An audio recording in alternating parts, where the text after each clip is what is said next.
docteur Claude Dalle à Marrakech nous a fait vraiment des topos passionnants sur le problème des virus et de notre santé. On pense que nous avons à peu près 100 000 virus dans notre corps. Nous sommes un vrai réservoir, comme vous le savez que nous avons presque une cellule sur deux dans notre corps qui est ou des bactéries, ou des champignons, ou des virus. Donc notre ADN, il est à 50%. Tout le reste, ce sont des autres ADN. Il nous a expliqué que lorsqu'il y avait des hyperglycémies, vous vous rappelez que c'est néfaste de manger du sucre n'importe comment. Quand il y a des hyperglycémies, on favorise la réplication virale. Et cette réplication virale va faire une inflammation à bas grade.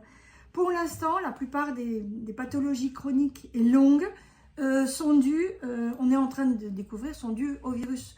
Vous savez que le Parkinson, on pense qu'il y a une origine virale, la sclérose en plaques également. Maintenant, la plupart des maladies neurodégénératives sont dues à des virus.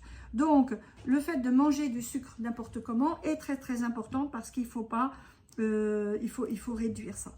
On a vu que les vaccins, c'est le docteur Dalle qui le dit, les vaccins, tous vaccins azimuts, empêchent ces réplications et cette génération générale de tous les virus et diminuent de 30% le risque de démence. Lui, il est à fond pour les vaccins et il considère que nous devons avoir le minimum parce que nous vivons maintenant avec une interactivité, une mondialisation, nous vivons avec beaucoup trop de virus et nous devons nous protéger et nous devons donc nous vacciner. Il dit que la neuro-inflammation générée par tout ça est plus maintenant épigénétique que génétique, c'est-à-dire que c'est votre mode de vie. Alors plus vous allez dans des contrées différentes, plus vous rencontrez des pathogènes différents, des virus, des bactéries, des choses comme ça, plus vous êtes en interaction avec du monde, plus vous allez avoir d'autres matériels génétiques d'ADN différents qui va vous attaquer. Donc, il faut faire très très attention. Et il dit que si on modifie le microbiote intestinal, immédiatement, la barrière hématologique ménagée est modifiée. Or, il nous a bien parlé de ce nerf vague qui est la connexion entre l'intestin et le cerveau.